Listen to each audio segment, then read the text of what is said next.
नमस्कार दोस्तों, मैं अतुल द्विवेदी स्वागत करता हूं आप सभी का सटीक नेटवर्क में। आगे बढ़ने से पहले आप सभी से एक छोटी सी अपील कि अगर आपको हमारे वीडियोस पसंद आते हैं तो कृपया हमारे वीडियोस को लाइक करें और चैनल को सब्सक्राइब करें। आज हम आपका स्वागत करते हैं हिस्ट्री, मिस्ट्री और मिथ के एपिसोड नंबर 3 में। काफी दिनों से ऐसी बातें चलती रहती हैं, कई सारे ऐसे मिथ फैलाए जाते हैं जिनके बारे में ज्यादा जानकारी लोग या तो इकट्ठा नहीं करते हैं। जानकारियां तो अवेलेबल होती हैं, बस आपको उन जानकारियों को हमेशा इकट्ठा कर करके देखना पड़ता है। जैसे कि आज हम बात करने वाले हैं नालंदा विश्वविद्यालय के बारे में। नालंदा विश्वविद्यालय कब बना, कैसे बना, क्या पढ़ाते थे, इन सब बारे में बहुत सारी बातें हैं जो कि लोग कहते रहते हैं। किसने अटैक किया, कैसे उसका डिस्ट्रक्शन हुआ, क्या क्या उसके कारण थे, इसके बारे में भी कई सारी बातें हैं जो कही जाती हैं और जिनकी ऑथेंटिसिटी को चेक करना बहुत जरूरी है। कई लोगों ने इस पर वीडियो बनाए हैं, कई लोगों ने इस पर वीडियो बनाने के बाद कई सारी चीजें बताई भी हैं। हम एक नया प्रयास कर रहे हैं जिसमें हम प्रयास करेंगे कि हर एक एस्पेक्ट जो नालंदा का था उसको हम कवर कर सकें। तो कल्पना कीजिए कि एक ऐसा विश्वविद्यालय जहां हजारों छात्र और सैकड़ों के आसपास शिक्षक, हजारों के आसपास कहना चाहिए, हजारों शिक्षक विश्व भर से महान विश्वविद्यालय या एक ऐसी जगह पर आकर के पढ़ाई करते रहे। सोचिए कि आज के जमाने में उस नालंदा विश्वविद्यालय की जो कंपैरिजन है वो होता है ऑक्सफोर्ड और हार्वर्ड से। ऑक्सफोर्ड और हार्वर्ड अगर देखा जाए तो एक सबसे इस जमाने के सबसे रिनोन्ड और सबसे पावरफुल जो इंस्टीट्यूशंस में से माना जाता है उन्हें। जी हाँ, हम बात कर रहे हैं नालंदा महाविहार की। नालंदा को एक विश्वविद्यालय की जगह महाविहार भी कहा जाता था उस जमाने में।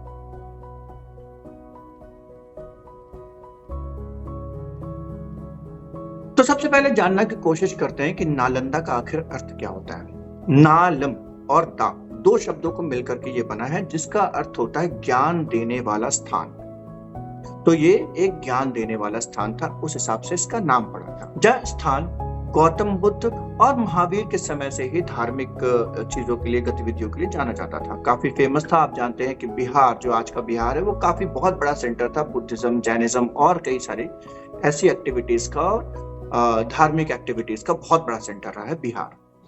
कुछ ग्रंथ जो है वो नालंदा को नागार्जुन से भी जोड़ करके देखते हैं। दूसरी और नागार्जुन जो थे, जैसे विद्वान जो थे, उनके समय से भी जोड़ करके देखते हैं, दूसरी और तीसरी शताब्दी की बात की जाए तो इस तरीके की चीजें जो है हमें देखने को मिलती है। लेकिन पहला जो आर्कियोलॉजिकल सर्वे है, जिसके एएसआई की जो एक्सकवेशंस हैं, उसके हिसाब से कहा जाता है कि 4वीं से 5वीं शताब्दी के बीच का इसका कंस्ट्रक्शन मिलता है। गुप्ता एम्पायर के कुमार गुप्त जो थे, उनके समय का ये कंस्ट्रक्शन दिखाई देता है। अब उसमें एक और चीज है जो कि देखने को मिलती है। पुरातात्विक सर्वेक्षण जो एएसआई के हैं, जो खुदाई में मिले हैं, उसके हिसाब से जो भी ये पता चला है कि जो कंस्ट्रक्शन का तरीका था, जो मेथोडोलॉजी थी, आर्किटेक्ट्स थे, वो भी नालंदा के समय के, वो माफ कीजिएगा, गुप्त कालीन समय के दिखाई देते हैं।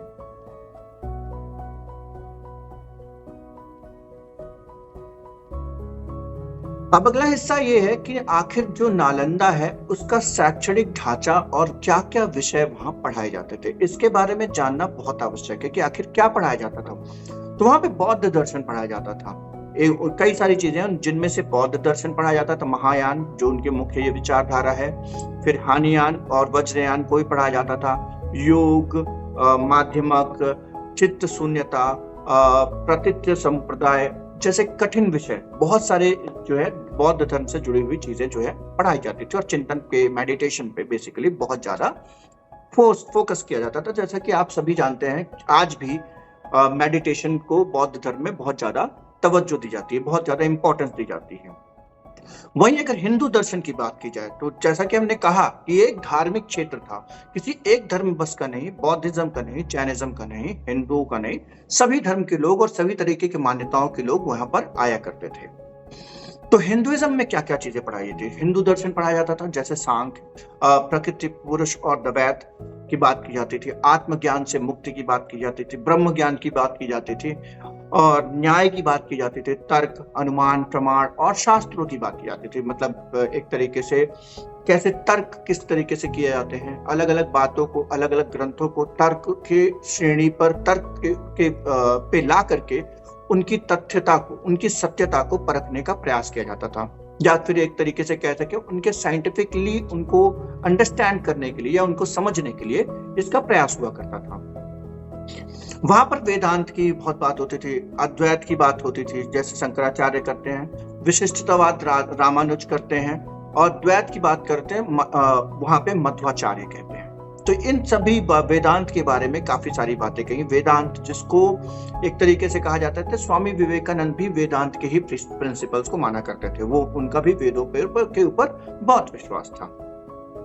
उसके बाद जो है तो कई सारे यज्ञ, कर्म, वेदों और इन सब के बारे में भी बात कर रही जाती है। जो धार्मिक कर्म है, कर्म कांड है, उसके विषय में भी काफी सारे जो है तो डिस्कशन हुआ करते थे, और काफी सारे उसके बारे में भी पढ़ाइयां हुआ करती थी। अब अगर अन्य विषयों की बात की जाए तो जैसे व्याकरण हो गया, बेसिकली ग्रामर, हर तरीके का पाली और ये संस्कृत, इन सब ग्रामर्स के बारे में बात होती थी। एस्ट्रोलॉजी, खगोल शास्त्र, इसके बारे में बहुत, नक्षत्रों की गणना, ग्रह नक्षत्रों को पढ़ना, इन सब बारे में बात की जाती थी।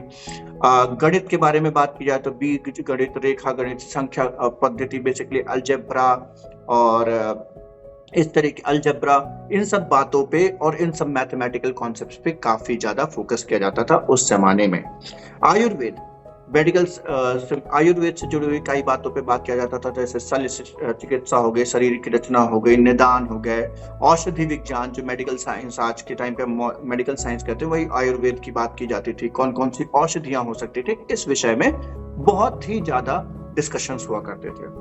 फिर उसके बाद यहीं तक नहीं, आर्ट में भी बहुत ज्यादा इनका फोकस था, जैसे कि काव्य शास्त्र, अलंकार, काव्यों की रचना, ऐसे कई सारी चीजें हैं जिनमें वो इनका पूरी तरीके से पढ़ाई और पार्टिसिपेशन दिखाई देता था। एक और बात जिसको ध्यान में रखना जरूरी है, यहाँ छात्रों को केवल पढ़ाया नहीं जाता था, वाद, संवाद और तर्क, दो तीनों चीज सिखाई जाती। तर्क जो है, एक बात समझनी बहुत आवश्यक है कि मनुष्य में या किसी और जीव में जो एक बहुत बड़ा अंतर है वो है तर्क का। मनुष्य को तर्क करने की एक जो मानसिक क्षमता है, उसके बारे वो उसको बाकी जीवों से आगे बढ़ाती है। उसकी सोचने की क्षमता, चीजों को समझने की क्षमता, तर्क करने की जो क्षमता है, वो मनुष्य को आगे लेकर के आती है, और यही तर्क है जिसकी वजह से मनुष्य आज के जमाने में इतनी प्रोग्रेस कर पाया। अब बात करते हैं प्रवेश प्रक्रिया और अनुशासन के बारे में। तो नालंदा में प्रवेश आसान नहीं था, ये बात बहुत तरीके से जाननी आवश्यक है कि नालंदा में प्रवेश बिल्कुल आसान नहीं था। प्रवेश से पहले मौखिक परीक्षा होती थी, जिसमें विद्वान शिक्षकों से शास्त्रार्थ करना होता था। अनुशासन अत्यंत कठोर था, समय पर जागना, प्रार्थना करना, भोजन करना, ध्यान करना, अध्ययन करना, इन सब के जो समय है वो पहले से ही डिफाइंड थे और उन सब का पालन किया जाना था। छात्र जो है अलग अलग देशों से आया करते थे, भारत, तिब्बत, चीन, जापान, कोरिया, इंडोनेशिया, मतलब बेसिकली जो एशियन कंट्रीज हैं, जो मिडिल ईस्ट की जितनी भी कंट्रीज हैं, वहां से काफी सारे लोग आया करते थे, और ये हमको देखने को अभी तक मिलता है।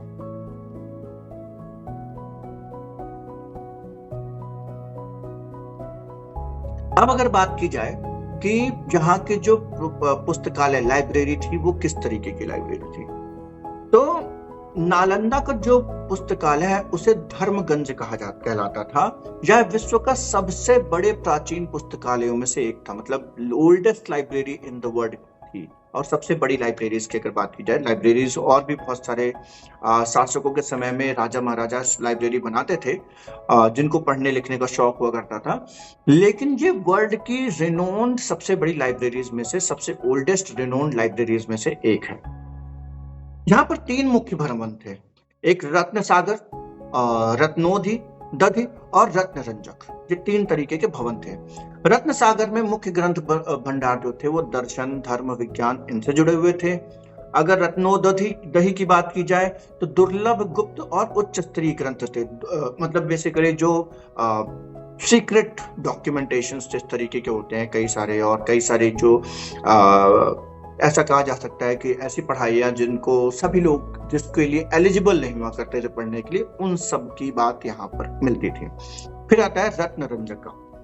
ये दैनिक अध्यापन, वाद विवाद का प्रयोग होने वाले ग्रंथ थे। मतलब बेसिकली तर्क वितर्क, लोगों से बात करना, अपनी कन्वर्सेशन को करना, बेसिकली इस तरीके से तो इसकी बात कही जा सकती है। अब इसकी बात की जाए कि जो लिखावट थी वो किस भाषा में की जाती थी, लिखाई पढ़ाई किस भाषा में, तो संस्कृति, पाली, प्राकृतिक, तिब्बती, चीनी।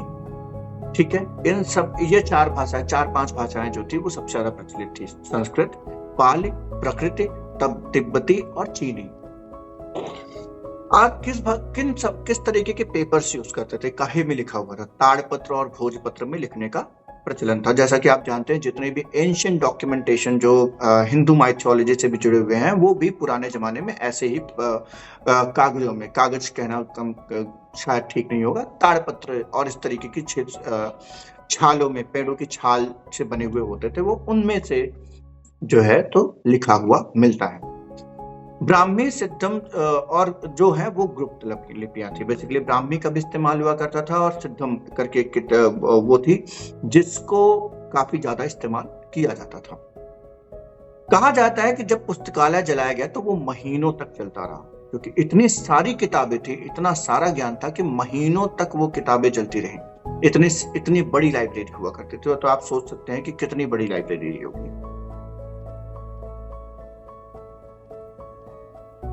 अब बात करते हैं विदेशी यात्रियों की आंखों से नालंदा जो है वो कैसा दिखता है। अब जुआनजैंग जो 7वीं शताब्दी में भारत आए थे, 737 से 745 तक का इनका अध्ययन है। उन्होंने कहा है कि यहाँ पर 10,000 छात्र थे और 1,500 से ज्यादा शिक्षक थे। उन्होंने लिखा यहाँ तर्क, चिकित्सा, व्याकरण, दर्शन सब कुछ सिखाया जाता था।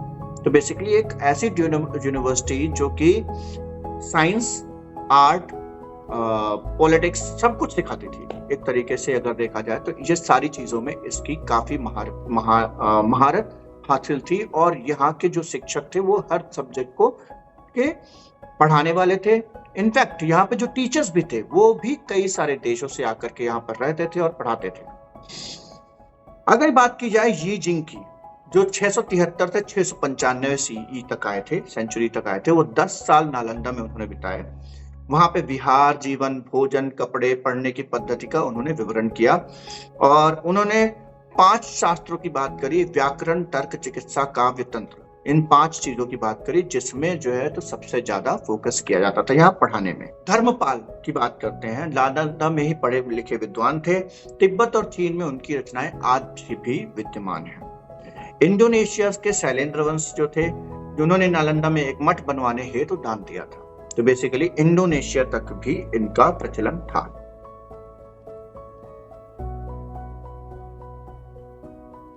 अब बात करते हैं विनाश और पतन के बारे में। तो विनाश और पतन जो है हर से एक सेंचुरी में नालंदा के ऊपर अलग अलग तरीके से या तो एक्सीडेंट्स होते रहे, या छोटे मोटे अटैक होते रहे, या फिर पॉलिटिकल इग्नोरेंस हुआ, या फिर मेजर अटैक्स हुए। इस तरीके के कई सारे स्टेजेस हैं नालंदा के बिखरने के।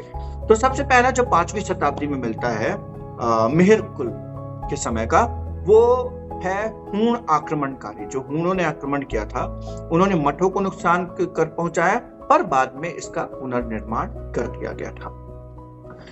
अब इसके बाद की जाए तो जो शशांक, जो 7वीं शताब्दी में था, तो बौद्ध वृक्ष की कटाई हुई, विहारों को क्षति हुई।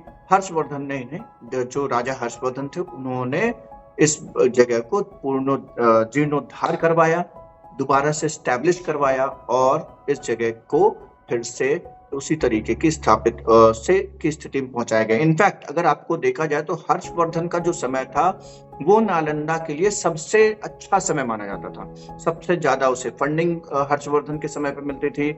उन्होंने इसको रिकंस्ट्रक्शन भी करवाया और कई सारी जो है पॉलिटिकल, फाइनेंशियल हेल्प वहां पे नालंदा को पहुंचाई थी उन्होंने। फिर 10वीं और 11वीं शताब्दी की बात की जाए तो पाल शासकों का पतन हो गया। सेन राजवंश शैव परंपरा की ओर झुक गए और बौद्ध संस्थाओं को संरक्षण कम हो गया। तो बेसिकली जितने भी पाल शासक थे जो कि वो उनका पतन हो गया, जो बेसिकली नालंदा का काफी संरक्षण करते थे।